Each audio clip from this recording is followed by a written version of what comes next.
여러분, 혹시 조선시대 왕이 신하에게 보낸 비밀 편지에 키읔키읔을 썼다면 믿으시겠어요? 아니, 그게 말이 되나 싶으시죠? 그런데 진짜예요. 240년 전 조선의 22대 왕 정조가 실제로 그랬어요. 2009년 역사학계를 발칵 뒤집어 놓은 발견이 있었어요. 정조가 노론 벽파의 거두 심한지에게 보낸 비밀 편지 297통이 발견된 거예요. 그런데 이 편지들을 열어보니까 세상에 우리가 알던 정조가 아니었어요. 거기엔 키읔키읔나고밖에 해석할 수 없는 웃음 표시가 있었고, 아파 죽겠도다라며 건강을 호소하는 하소연이 있었고, 심지어 정치적으로 적이라고 알려진 노론에게 농담을 건네는 친밀한 모습이 담겨 있었어요. 240년 동안 우리가 알던 정조는 개혁군주 성군 아버지, 사도세자의 복수를 꿈꾼 비운의 왕자였어요. 드라마 이산의 주인공이고 수원 화성을 지은 위대한 건축가였죠. 그런데 이 편지들이 발견되면서 정조의 또 다른 얼굴이 드러났어요. 술을 엄청나게 좋아했고 담배를 예찬했고 욕도 잘했고 밤새 일하다가 새벽 3시까지 잠 못 자고 이러고 있다고 투덜대던 워커홀릭이었던 거예요. 그리고 무엇보다 충격적인 건 그의 죽음을 둘러싼 미스터리예요. 1800년 8월 18일 정조는 47세의 나이로 갑자기 세상을 떠났어요. 공식적인 사인은 등에 난 종기였는데요. 이 죽음을 둘러싸고 240년이 지난 지금까지도 독살설이 끊이지 않고 있어요. 과연 정조는 누군가에 의해 독살당한 걸까요? 아니면 스스로 건강을 갈아 넣다가 쓰러진 걸까요? 오늘 여러분과 함께 할 이야기는 바로 이 정조대왕에 관한 거예요. 천재였지만 독재자였고 로맨티시스트였지만 욕쟁이였고 백성을 사랑했지만 시스템을 망가뜨린 복잡한 인물. 그리고 그 의문의 죽음. 지금부터 240년 전 조선으로 함께 떠나볼까요? 여러분, 먼저 정조가 얼마나 대단한 사람이었는지부터 이야기해 볼게요. 활쏘기 이야기예요. 조선시대 왕들은 무예를 익혀야 했어요. 특히 활쏘기는 왕의 필수 덕목이었죠. 그런데 정조의 활 실력은 그냥 잘 쏜다 수준이 아니었어요. 기록에 따르면 정조는 활 100발을 쏘면 98발을 맞췄다고 해요. 98%의 명중률이에요. 프로 궁수도 이 정도 실력을 유지하기 어려운데 국정을 운영하면서 이 정도 실력을 유지했다는 건 정말 대단한 거예요. 그런데 여기서 더 재미있는 건 뭐냐면요. 정조는 일부러 두 발을 빗나가게 했다는 거예요. 왜냐고요? 백발백중을 하면 신하들이 부담스러워 하니까요.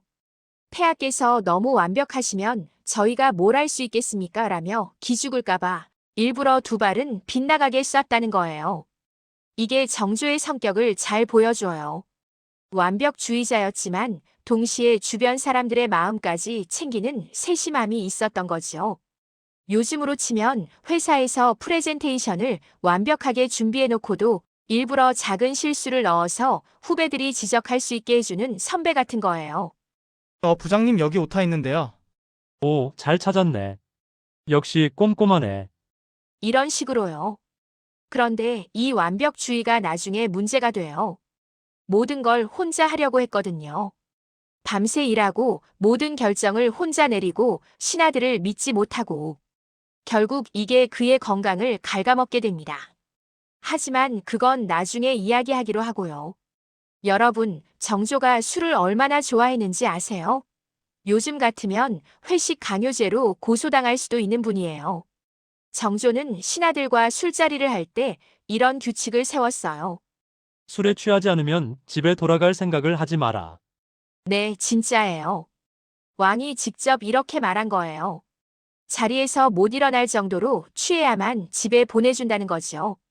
심한지에게 보낸 편지에도 술 이야기가 자주 나와요. 어젯밤에 과음해서 아침에 일어나기 힘들었다. 술을 마시고 나니 기분이 좋아졌다. 같은 내용들이요. 정조 본인도 술을 자주 마시진 않았지만 한 번 마시면 제대로 마셨다고 해요.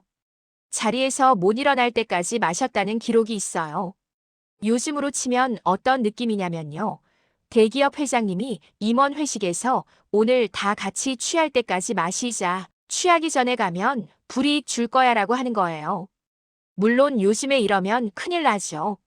하지만 240년 전 조선에서는 왕의 명령이니까 거부할 수가 없었어요. 흥미로운 건 이런 술자리가 단순한 유흥이 아니었다는 거예요. 정조는 술자리에서 신하들의 속마음을 파악했어요.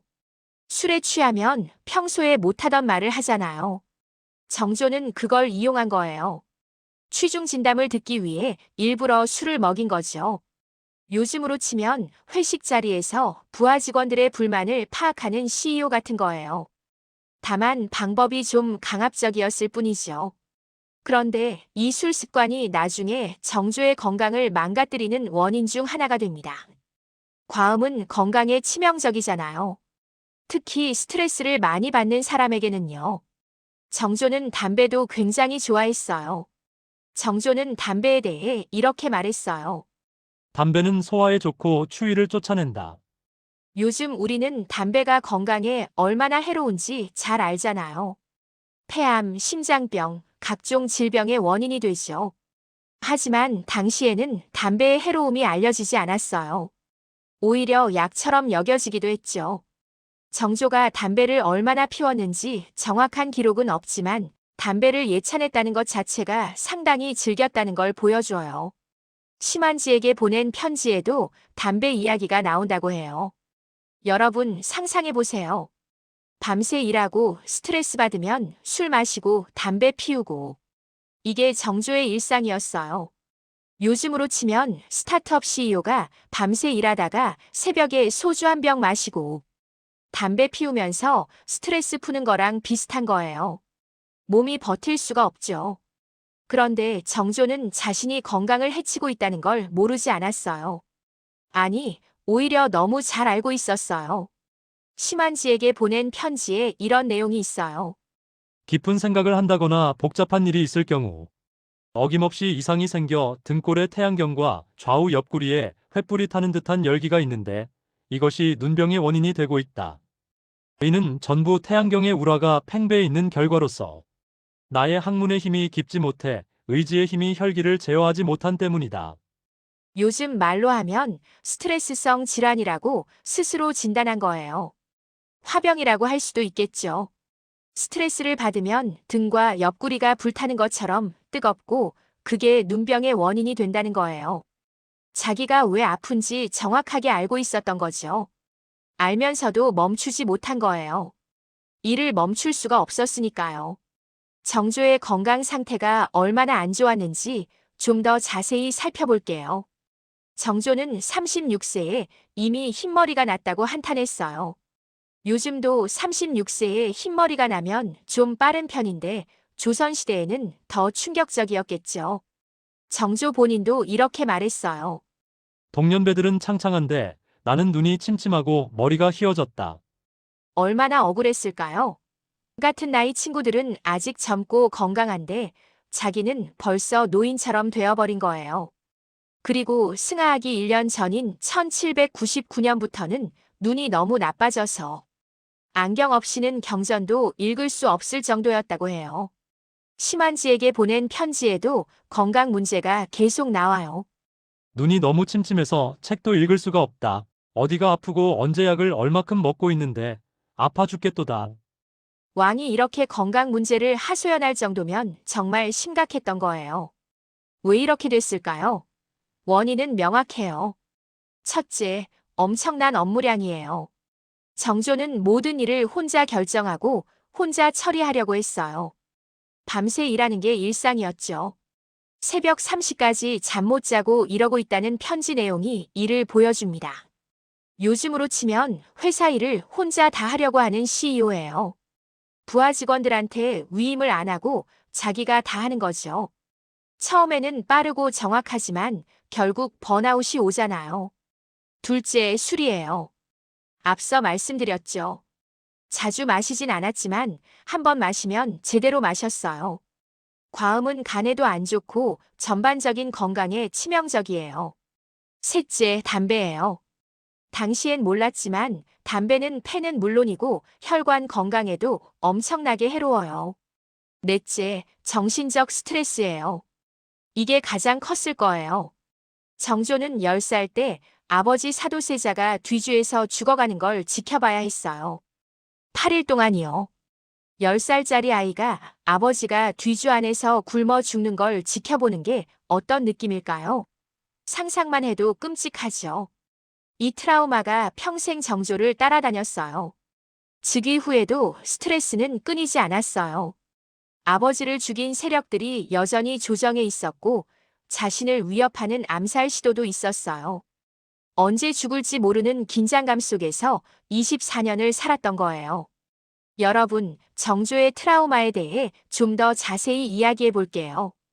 이게 정조를 이해하는 핵심이거든요. 1762년, 영조 38년. 당시 세손이었던 정조는 10살이었어요.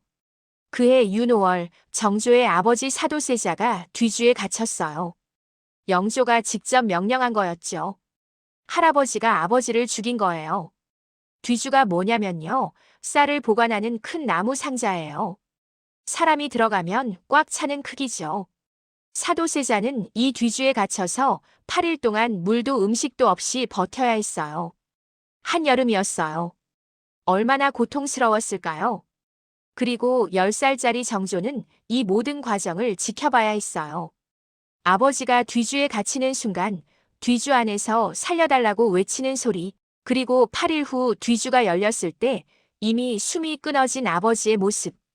10살 소년에게 이건 평생 지워지지 않는 상처가 됐을 거예요. 현대 심리학으로 말하면 이건 심각한 PTSD 외상 후 스트레스 장애를 유발할 수 있는 사건이에요. 어린 나이에 부모의 죽음을 목격하는 것, 그것도 폭력적인 죽음을 목격하는 건 아이에게 치명적인 트라우마가 돼요. 정조가 평생 건강 문제에 시달린 건 어쩌면 이 트라우마가 몸에 새겨진 결과일 수도 있어요. 그리고 더 끔찍한 건 아버지를 죽인 세력들이 여전히 조정에 있었다는 거예요. 할아버지 영조는 물론이고 사도세자의 죽음을 주도한 노론 벽파 세력들이 권력을 잡고 있었죠. 정조는 이들 사이에서 살아남아야 했어요. 복수하고 싶었지만 복수하면 자기도 죽을 수 있었어요. 그래서 정조는 기다렸어요. 치밀하게 준비하면서요. 1776년 영조가 죽고 25살의 나이로 즉위했을 때 정조는 이렇게 선언했어요. 나는 사도세자의 아들이다.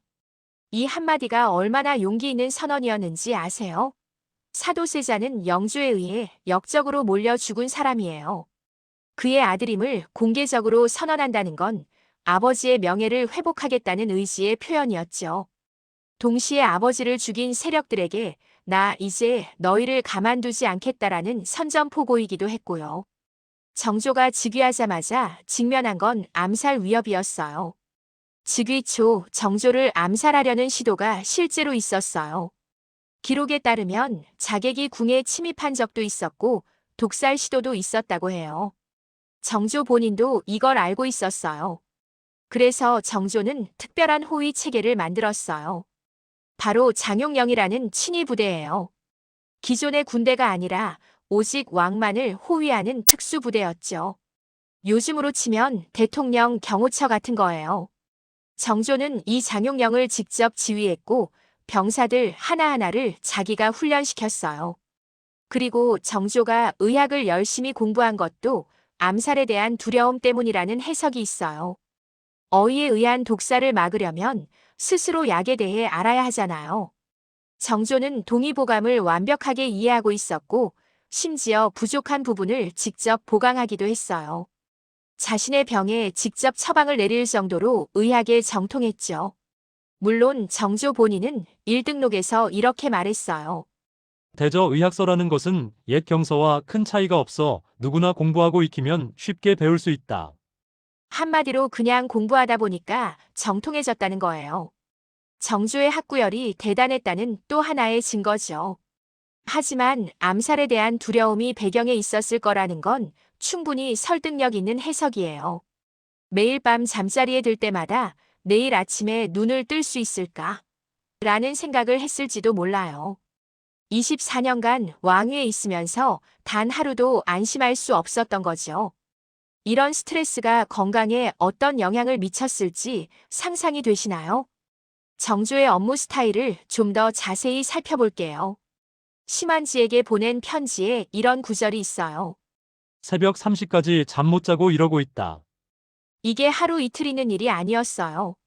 정조는 매일 이렇게 일했어요. 정조는 모든 일을 직접 처리하려고 했어요. 보고서 하나도 직접 읽고, 결제도 직접 하고, 정책도 직접 만들고, 신하들에게 위임하는 걸 싫어. 왜냐하면 신하들을 완전히 믿지 못했거든요. 아버지를 죽인 세력들이 여전히 조정에 있으니까요. 요즘으로 치면 어떤 느낌이냐면요. 대기업 회장이 각 부서 보고서를 하나하나 다 읽고 이메일도 직접 다 확인하고 심지어 경비 아저씨 월급까지 직접 결제하는 거예요. 처음에는 빠르고 정확하겠죠. 하지만 오래 갈 수 없어요. 번아웃이 올 수밖에 없어요. 정조는 이런 스타일로 24년간 통치했어요. 그 결과 눈이 나빠지고 머리가 휘어지고 온몸이 아팠어요. 스스로 아파 죽겠도다라고 한탄할 정도로요. 그런데 정조는 멈출 수가 없었어요. 왜냐하면 자기 아니면 나라가 돌아가지 않는 시스템을 만들어 놨거든요. 모든 결정이 왕에게로 집중되는 구조. 정조가 없으면 아무것도 할 수 없는 시스템. 이게 나중에 정조가 죽은 후 조선을 망하게 하는 원인이 됩니다. 자, 이제 본격적으로 재미있는 이야기를 해볼게요. 정조가 키읔키읔을 썼다는 그 편지 이야기예요. 2009년에 발견된 어찰첩에는 정조가 심한지에게 보낸 297통의 편지가 담겨 있어요. 이 편지들은 공식 문서가 아니라 개인적인 비밀 편지였어요. 그래서 공식적인 자리에서는 볼 수 없는 정조의 진짜 모습이 담겨 있죠. 편지에는 정말 다양한 내용이 있어요. 정치 이야기도 있고, 건강 문제 하소연도 있고, 농담도 있어요.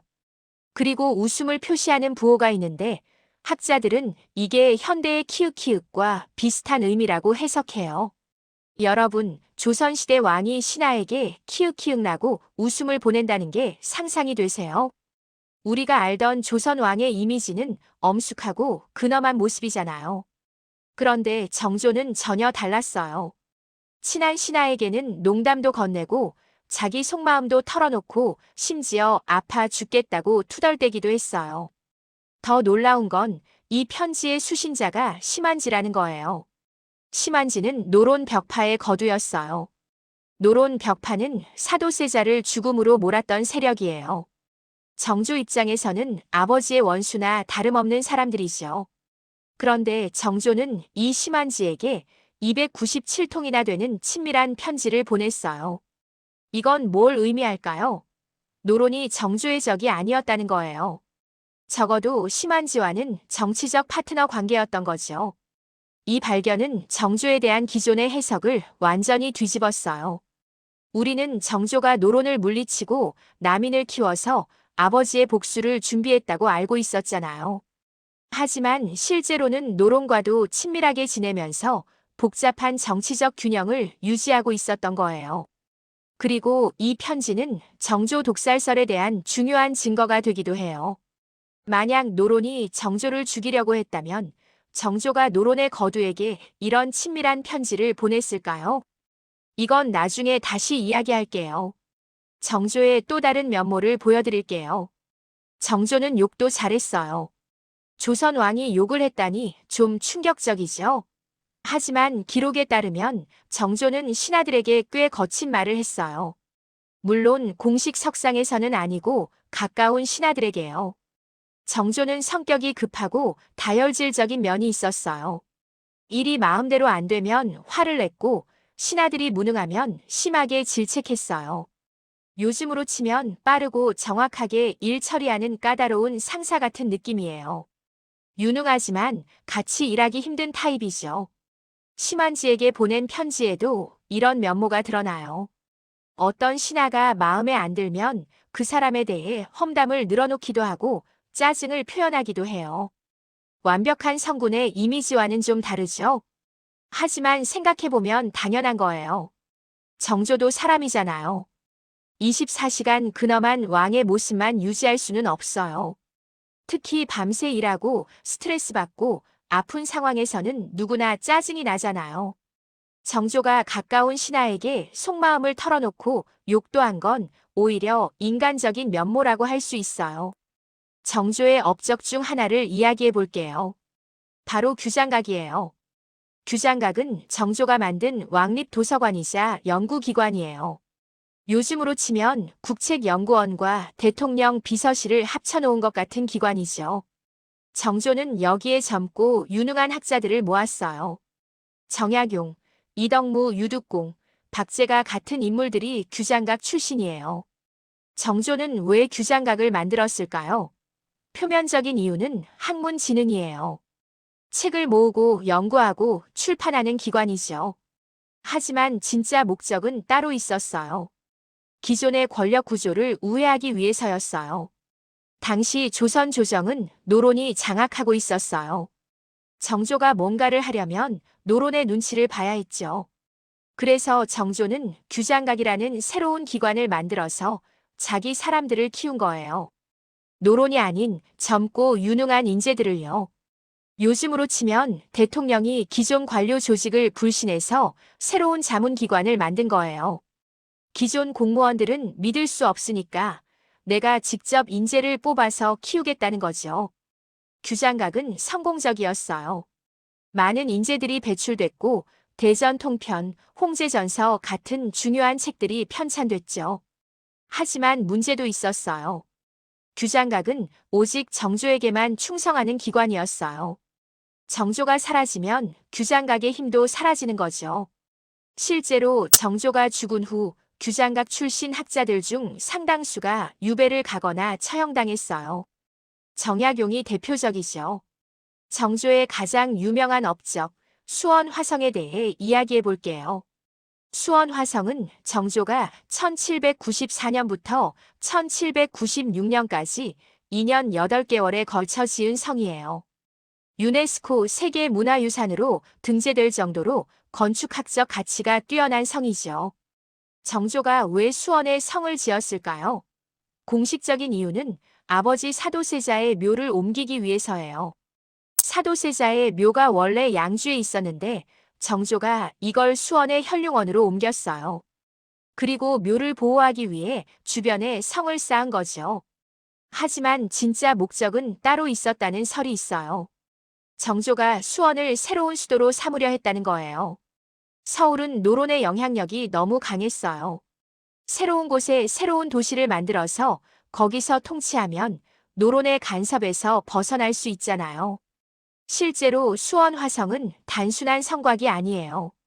상업시설, 행정시설, 군사시설이 모두 갖춰진 계획도시예요. 마치 새로운 수도를 준비하듯이 설계됐죠. 정조는 이 화성에 장용령 병력을 배치하기도 했어요.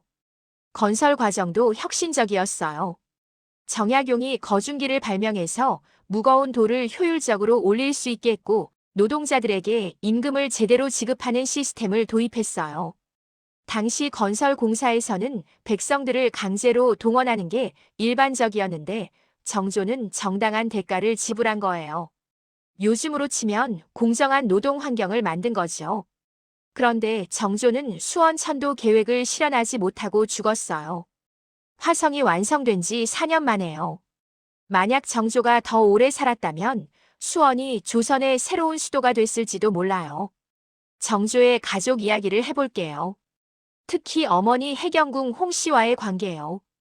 해경궁 홍씨는 한중록을 쓴 것으로 유명해요. 남편 사도세자의 죽음을 직접 목격하고 그 과정을 기록한 책이죠. 드라마나 영화에서 해경궁 홍씨는 보통 현명하고 강인한 어머니로 묘사되는데요. 실제로는 좀 더 복잡했어요. 해경궁 홍씨는 사도세자가 죽을 때 그를 적극적으로 변호하지 않았어요. 물론 그녀 입장에서는 어쩔 수 없었을 거예요. 남편을 살리려다가 자기와 아들까지 죽을 수 있었으니까요. 하지만 정조 입장에서는 어머니가 아버지를 구하지 않은 게 마음에 걸렸을 수도 있어요. 그리고 해경궁 홍 씨의 친정인 풍산 홍 씨 가문은 사도세자의 죽음에 어느 정도 관여했어요. 적극적으로 사도세자를 죽이려고 한 건 아니지만 막지도 않았죠. 정조에게 외가는 복잡한 존재였어요.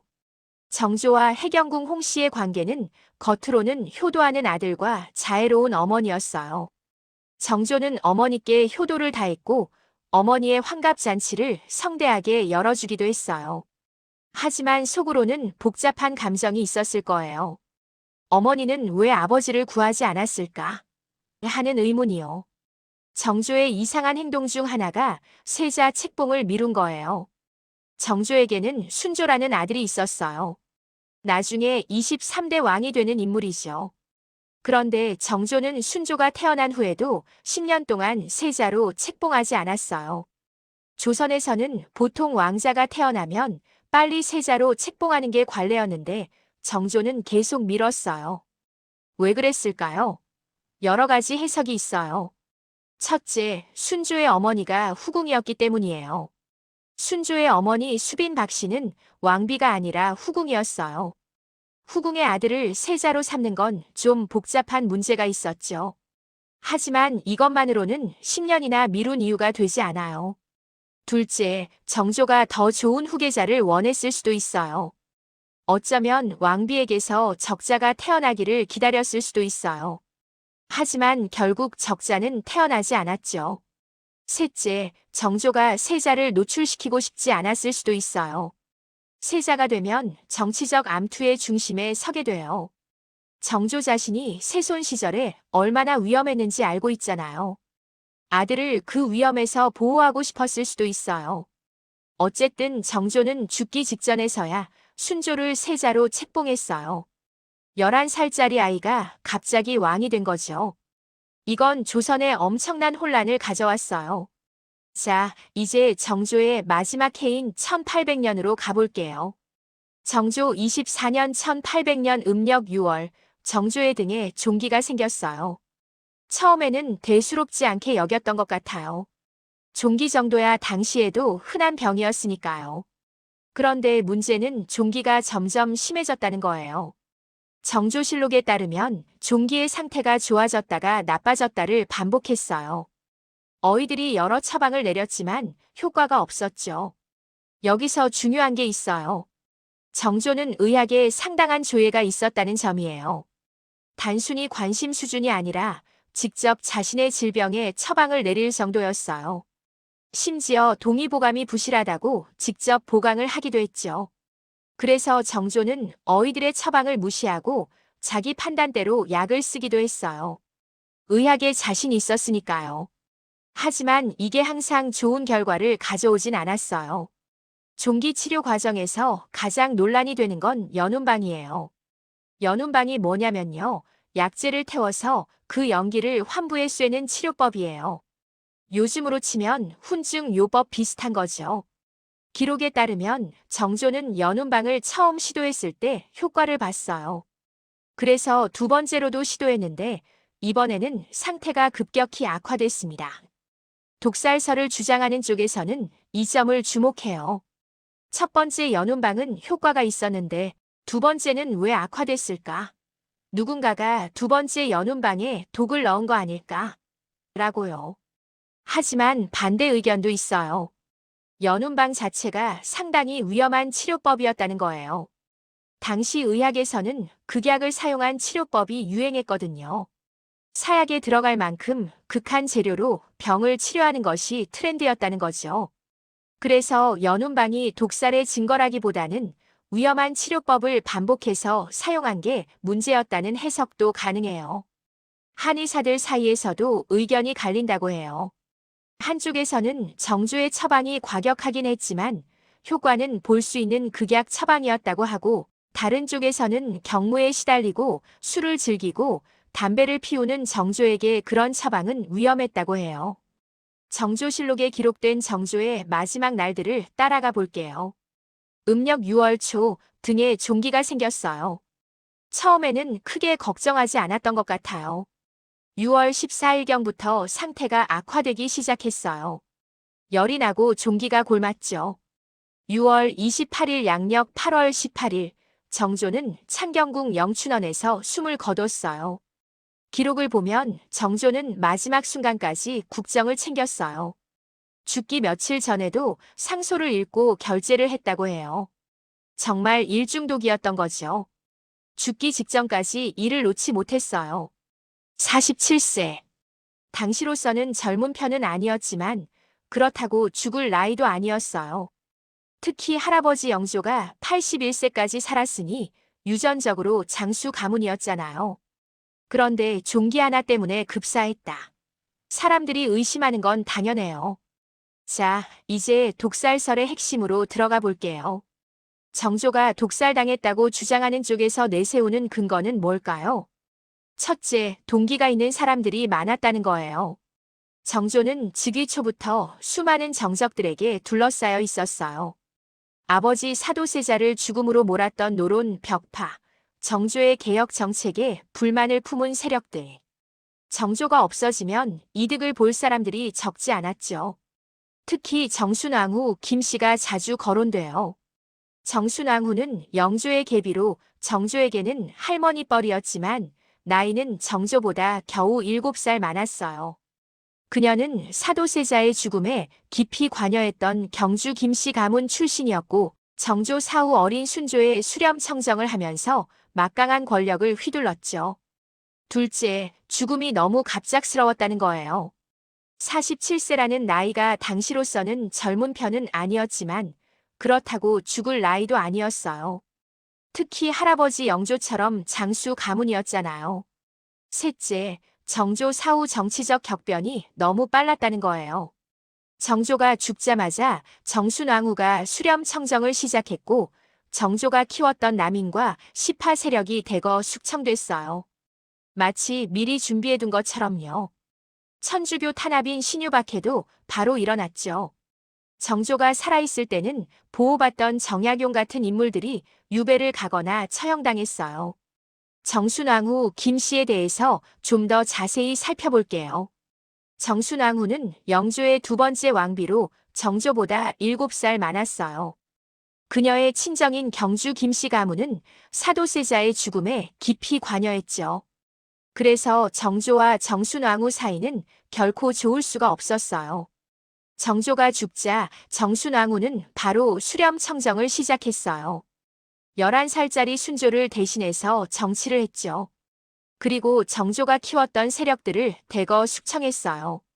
이런 상황을 보면 정순왕후가 권력을 잡기 위해 정조를 죽인 게 아닐까 라는 의심이 들 수 있어요.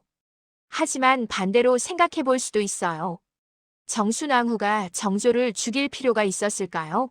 정조의 건강이 이미 나빠지고 있었고 후계자인 순조는 아직 어렸어요. 그냥 기다리기만 해도 자연스럽게 권력이 넘어올 상황이었죠. 물론 기다리기 싫었다. 정조가 더 오래 살면 자신의 계획이 틀어진다고 생각했을 수도 있어요. 하지만 이건 추측일 뿐이에요. 독살설을 논할 때 빠질 수 없는 게 어이들의 역할이에요. 정조의 마지막을 지켜본 어이들 중에서 가장 많이 거론되는 인물은 강명길이에요. 그는 정조 치료의 총책임자였죠. 일부에서는 강명길이 정조를 제대로 치료하지 않았다. 혹은 의도적으로 잘못된 처방을 내렸다고 의심해요. 하지만 이에 대한 확실한 증거는 없어요. 오히려 기록을 보면 정조가 어이들의 처방을 무시하고 자기 마음대로 약을 쓴 경우가 있었어요. 의학에 자신 있었던 정조가 어이들보다 자기 판단을 더 믿었던 거죠. 만약 어이가 정조를 해치려 했다면 정조가 의학에 정통했기 때문에 들키지 않고 독을 넣기가 어려웠을 거예요. 정조는 약재의 효능과 부작용을 꿰고 있었으니까요. 독살설에 대한 가장 강력한 반박은 2009년에 발견된 어찰첩이에요. 심한지에게 보낸 편지들을 보면 정조가 죽기 직전까지 자신의 병세를 상세하게 적어놨어요. 만약 누군가에게 독살당하는 상황이었다면 이런 편지를 쓸 수 있었을까요? 그리고 더 중요한 건 심한지가 누구냐는 거예요. 심한지는 노론 벽파의 거두였어요. 독살설대로라면 정조를 죽이려는 세력의 핵심 인물이죠. 그런데 정조는 그런 심한지에게 아주 친밀한 편지를 수백 통이나 보냈어요. 이건 노론이 정조의 적이 아니라 오히려 정치적 파트너였다는 증거예요. 우리가 알던 정조 vs 노론 구도가 실제로는 훨씬 복잡했던 거죠. 어찰첩의 발견 이후 학계에서는 자연사설 쪽으로 무게가 기울고 있어요. 정조가 오랫동안 건강 문제를 겪었다는 게 명확해졌고 노론이 정조의 적이 아니라 정치적 파트너였다는 것도 드러났으니까요. 현대의학의 시각에서 정조의 사인을 분석해 볼게요. 공식적인 사인은 등에 난 종기였어요. 현대의학 용어로는 옹 또는 종기성 염증이라고 할 수 있죠. 당시에는 항생제가 없었기 때문에 종기가 악화되면 폐혈증으로 번질 수 있었어요. 폐혈증은 세균이 혈액을 타고 온몸으로 퍼지는 거예요. 지금도 위험한 병인데 당시로선 거의 손을 쓸 수 없는 상황이었죠. 정조의 증상을 보면 폐혈증의 가능성이 높아요. 열이 나고 상태가 갑자기 악화되고 결국 사망에 이르렀으니까요. 게다가 정조의 평소 건강 상태가 좋지 않았어요. 과로, 음주, 흡연, 스트레스, 면역력이 떨어져 있었을 거예요. 그래서 단순한 종기가 치명적인 결과로 이어졌을 수 있어요. 물론 독이 관여했을 가능성을 완전히 배제할 수는 없어요. 하지만 굳이 독을 쓰지 않아도 자연사할 수 있는 조건들이 충분히 갖춰져 있었다는 거죠. 정조는 독살당한 걸까요? 아니면 자연사한 걸까요? 독살설의 핵심 논거를 정리하면요. 정조를 죽이고 싶어하는 세력이 있었다는 점, 연운방 치료에서 두 번째 시도 때 갑자기 악화됐다는 점, 정조 사후 정치적 격변이 너무 빨랐다는 점, 그리고 47세는 죽기엔 젊은 나이라는 점이에요. 자연사설의 핵심 논거는요. 정조의 건강이 원래 좋지 않았다는 점, 심한지에게 보낸 편지에서 오랫동안 건강 문제를 호소했다는 점, 종기가 폐혈증으로 번지면 당시 의학으로는 치료가 어려웠다는 점, 그리고 정조가 의학에 정통했기 때문에 독살이 쉽지 않았을 거라는 점이에요. 솔직히 말씀드리면 240년이 지난 지금 확실한 결론을 내리기는 어려워요. 시신을 부검할 수도 없고 당시의 기록들도 완전하지 않으니까요. 하지만 2009년 어찰첩의 발견 이후 학계에서는 자연사설 쪽으로 무게가 기울고 있어요. 정조가 오랫동안 건강 문제를 겪었다는 게 명확해졌고 노론이 정조의 적이 아니라 정치적 파트너였다는 것도 드러났으니까요. 정조를 죽인 건 누구일까요? 노론 벽파? 정순왕후? 어회? 아니면 정조 자신? 저는 이렇게 생각해요. 정조를 죽인 건 정조가 만든 시스템이에요. 혼자 모든 걸 끌어안는 통치 스타일, 밤새 일하며 건강을 돌보지 않는 습관, 술과 담배로 스트레스를 푸는 생활. 이 모든 게 쌓이고 쌓여서 47세라는 이른 나이에 세상을 떠나게 만들었어요. 물론 누군가가 독을 넣었을 가능성을 완전히 부정할 수는 없어요. 하지만 굳이 독을 넣지 않아도 정조는 오래 살기 어려운 상태였어요. 스스로 수명을 깎고 있었으니까요. 정조가 어떻게 죽었든 그의 죽음이 가져온 결과는 명확해요. 11살짜리 순조가 즉위했고 정순왕후의 수렴청정이 시작됐어요. 정조가 키웠던 남인과 시파 세력은 대거 숙청됐죠. 신유박해로 천주교도들이 탄압받았고 정약용 같은 인물들이 유배를 갔어요. 그리고 곧 김조순의 안동 김씨가 권력을 잡으면서 본격적인 세도 정치가 시작됐어요. 정조가 견제 장치를 없앤 전제왕권이 외척 가문의 손에 들어간 거죠. 세도 정치는 순조, 헌종, 철종 3대에 걸쳐 60년 넘게 계속됐어요. 삼정의 문란, 밀란의 발생, 국력의 쇠퇴. 결국 조선은 개항과 식민지화라는 비극적인 결말로 향하게 됐죠. 아이러니한 건 정조 스스로 이런 상황을 초래했다는 거예요. 자기 아니면 돌아가지 않는 시스템을 만들어 놓고 자기가 사라지면 어떻게 될지 대비하지 않았으니까요. 여러분, 만약 정조가 10년만 더 살았다면 어땠을까요? 할아버지 영조처럼 80세까지 살았다면, 그러면 1833년까지 재위했을 거예요. 그 사이에 순조가 장성하고 세도 정치가 시작되지 않았을 수도 있어요. 하지만, 글쎄요. 정조가 더 살았다고 해서 조선이 달라졌을까요? 앞서 살펴봤듯이 정조는 철저한 유학자였어요. 서양 배가 왔을 때 물만 주고 쫓아내라고 한 사람이에요. 개혁 군주의 이미지와 달리 실제로는 성리학 근본주의에 가까웠죠. 정조가 더 오래 살았어도 조선이 근대화의 길로 갔을 가능성은 낮아요. 결국 시대의 한계를 벗어나기 어려웠을 거예요. 다만 세도 정치의 폐해는 막을 수 있었을지도 몰라요. 그랬다면 조선 말기의 혼란이 덜 심했을 수도 있고요. 역사에 만약은 없지만 생각해볼 여지는 있죠. 정조 시대를 조선의 르네상스라고 부르는 사람들이 있어요. 문화와 학문이 꽃피었다는 거죠. 실제로 정조 시대에는 많은 업적이 있었어요. 규장각에서 수많은 책이 편찬됐고 정약용 같은 실학자들이 활약했고 수원 화성이라는 건축의 걸작이 탄생했죠. 문예 부흥이라고 할 만한 시대였어요. 하지만 이게 진짜 르네상스였을까요? 유럽의 르네상스는 중세의 종교적 속박에서 벗어나 인간 중심의 세계관으로 전환한 시기였어요. 새로운 시대를 열었죠. 정조의 시대는 어땠을까요? 성리학의 틀 안에서 개혁을 시도했어요. 새로운 시대를 열기보다는 기존 시스템을 보완하려고 했죠. 물론 그것도 의미 있는 일이지만 유럽의 르네상스와 비교하기는 어려워요. 그리고 정조가 죽자마자 모든 게 원점으로 돌아갔어요. 정조가 키운 인재들은 숙청됐고 개혁 정책들은 폐지됐죠. 한 사람에게 너무 의존한 시스템의 한계였어요. 여러분, 정조는 정말 복잡한 인물이에요. 빛의 측면을 보면 정조는 천재였어요. 활을 98% 명중률로 쏘고 의학에 정통하고 학문에 뛰어나고 수원 화성 같은 걸작을 만들어낸 사람이에요. 아버지의 억울한 죽음에도 불구하고 복수보다는 탕평을 선택한 현명한 군주이기도 했죠. 백성을 사랑하고 인재를 키우고 문화를 꽃피운 조선 후기 최고의 왕이에요. 그림자의 측면을 보면 정조는 독재자였어요.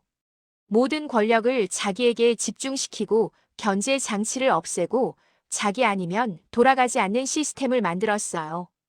그 결과 정조가 죽자마자 조선은 세도 정치라는 암흑기로 접어들었죠.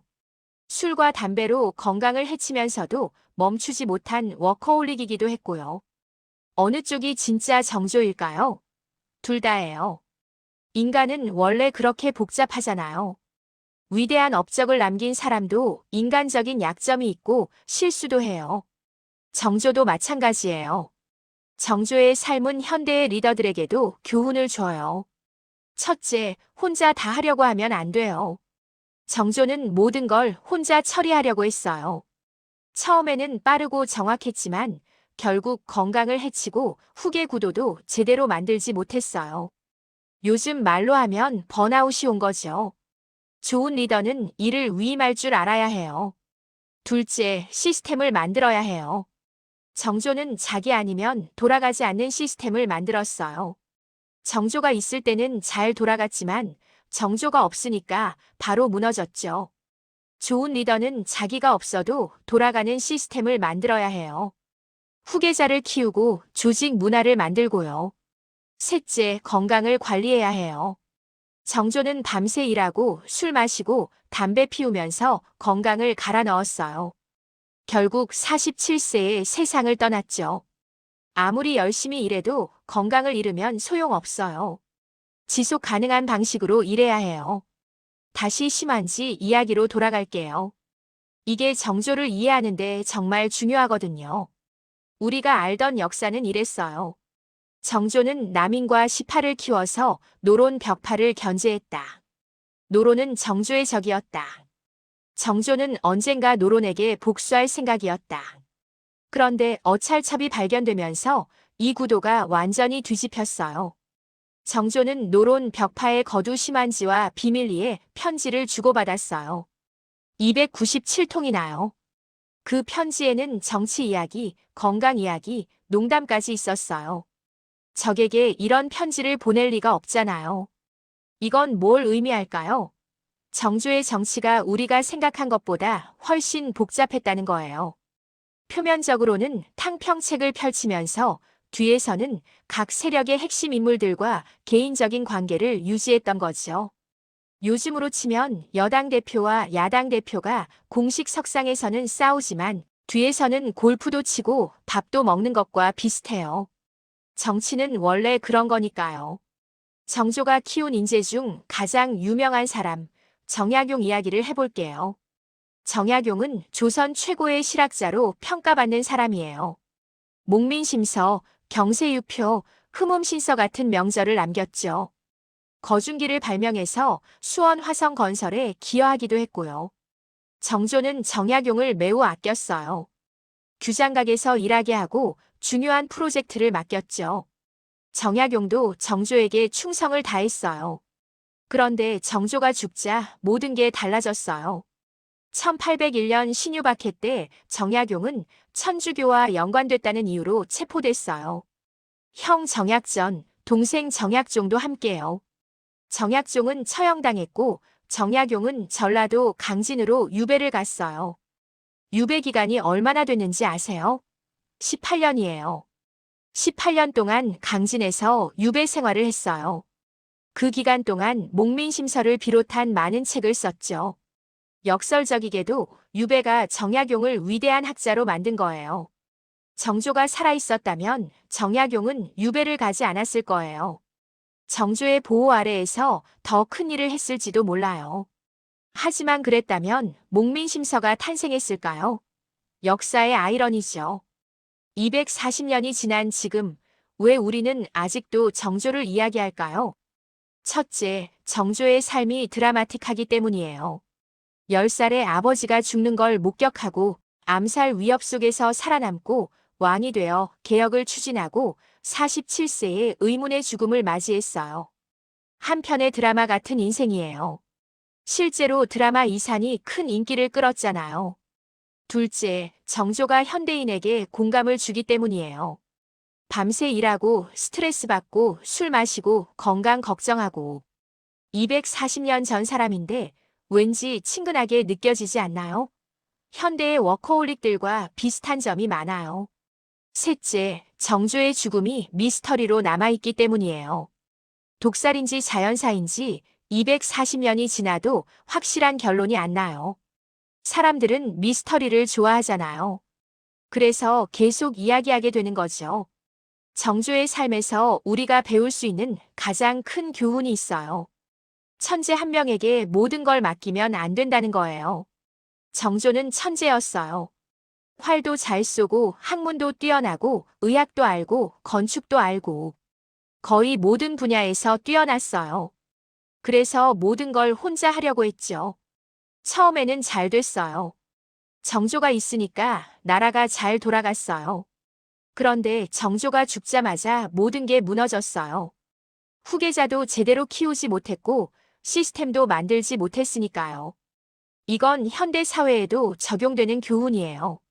스타트업이든 대기업이든 국가든 한 사람에게 모든 걸 의존하면 그 사람이 없어졌을 때 위기가 와요. 지속 가능한 시스템을 만들어야 해요. 정조는 만 개의 개울을 비추는 달이 되고 싶었어요. 혼자서 모든 곳을 비추겠다는 거죠. 하지만 달은 결국 지잖아요. 달이 지면 모든 게 어두워지는 거예요. 그보다는 여러 개의 작은 빛을 키우는 게 더 나았을지도 몰라요. 정조에게는 이루지 못한 꿈들이 있었어요. 첫째, 아버지의 완전한 복권이에요. 정조는 사도세자를 추존하고 명예를 회복시켜줬지만 완전한 복권까지는 이루지 못했어요. 사도세자가 억울하게 죽었다는 공식 선언을 하지 못한 거죠. 그러려면 영조의 결정이 잘못됐다고 인정해야 하는데 그건 왕실의 정통성을 흔드는 일이었어요. 둘째, 수원 천도예요. 정조는 수원 화성을 새로운 수도로 삼으려 했던 것 같아요. 하지만 화성이 완성된 지 4년 만에 죽어서 실현하지 못했죠. 셋째, 제대로 된 후계 구도 마련이에요. 순조를 세자로 책봉한 건 죽기 직전이었어요. 11살짜리 아이를 왕으로 만들고 떠난 거죠. 제대로 된 후견인도 세우지 못했고요. 정조는 많은 것을 이루었지만 동시에 많은 것을 이루지 못하고 떠났어요. 47세라는 나이가 너무 일렀던 거죠. 정조의 인생을 한마디로 요약하면 비극이에요. 10살에 아버지가 뒤주에서 죽는 걸 목격했어요. 이 트라우마는 평생 정조를 따라다녔죠. 그리고 47세에 등에 종기로 죽었어요. 뒤주에서 시작해서 종기로 끝난 인생. 중간에 빛나는 순간들이 있었지만 시작과 끝은 모두 어두웠어요. 정조는 이 비극을 극복하려고 평생 노력했어요. 아버지의 명예를 회복시키고 조선을 개혁하고 문화를 꽃피우려고 했죠. 하지만 결국 비극에서 벗어나지 못했어요. 오히려 자신이 만든 시스템이 조선을 더 큰 비극으로 이끌었죠. 비극적인 영웅. 그게 정조예요. 정조가 마지막 숨을 거둔 곳 창경궁 영춘원에 대해 이야기해 볼게요. 영춘원은 창경궁 안에 있는 작은 정각이에요. 지금도 가볼 수 있어요. 서울 종로구에 있는 창경궁 안에요. 1800년 8월 18일 정조는 이 영춘원에서 47년의 생을 마감했어요. 마지막 순간에 무슨 생각을 했을까요? 아버지를 생각했을까요? 어린 아들 순조를 걱정했을까요? 이루지 못한 꿈들이 아쉬웠을까요? 우리는 알 수 없어요. 기록에는 마지막 순간에 정조의 마음이 담겨 있지 않으니까요. 다만 상상해 볼 수는 있죠. 혹시 서울에 가시면 창경궁에 들러보세요. 영춘원 앞에 서서 240년 전 이곳에서 숨을 거둔 왕을 떠올려 보세요. 천재였지만 비극적이었던, 위대했지만 한계가 있었던, 그래서 더 인간적인 왕을요. 여러분, 오늘 정조대왕의 이야기를 함께 들어봤어요. 어떠셨나요? 정조는 스스로를 만천명월주인홍이라고 불렀어요. 만 개의 개울을 비추는 달의 주인이라는 뜻이에요. 달빛이 만 개의 개울에 비치듯이 자신도 모든 백성에게 골고루 혜택을 주겠다는 의지를 담은 호예요. 아름다운 이상이죠. 하지만 달은 혼자서 만 개의 개울을 비추려고 너무 밝게 빛나다가 결국 스스로 타버렸어요. 키읔키읔을 쓰며 신하에게 편지를 보내던 왕, 술에 취하지 않으면 집에 못 보내던 왕, 활 100발 중 98발을 마치고도 일부러 2발은 빗나가게 하던 왕. 240년 전 사람인데도 왠지 친근하게 느껴지지 않나요? 그리고 그의 죽음.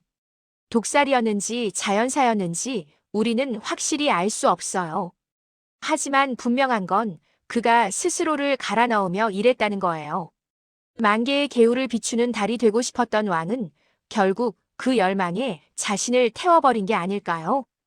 조선의 르네상스를 이끈 명군이라는 평가와 세도 정치에 씨앗을 뿌린 장본인이라는 평가가 공존하는 인물. 그게 바로 정조예요. 그의 삶은 우리에게 질문을 던집니다. 천재 한 명에게 모든 걸 맡기는 게 과연 좋은 걸까? 혼자 다 해결하려는 리더십이 과연 지속 가능한 걸까? 빛이 밝으면 그림자도 짙다는 말이 정조에게 이렇게 잘 맞을 수가 없어요. 1800년 8월 18일 정조는 47세의 나이로 세상을 떠났습니다. 죽음의 원인이 무엇이었든 그가 남긴 빛과 그림자는 240년이 지난 지금도 우리에게 많은 것을 생각하게 해요. 어쩌면 정조가 원했던 건 그런 게 아니었을까요? 죽고 나서도 사람들이 자신을 기억하고 이야기하고 그 이야기에서 무언가를 배우는 것. 만 개의 개울을 비추는 달이 되진 못했어도 240년 후에 우리에게까지 빛을 던지고 있으니까요. 정조대왕 이산. 빛과 그림자가 공존했던 조선의 천재 군주. 그리고 그 의문의 죽음. 오늘 이야기는 여기서 마칩니다.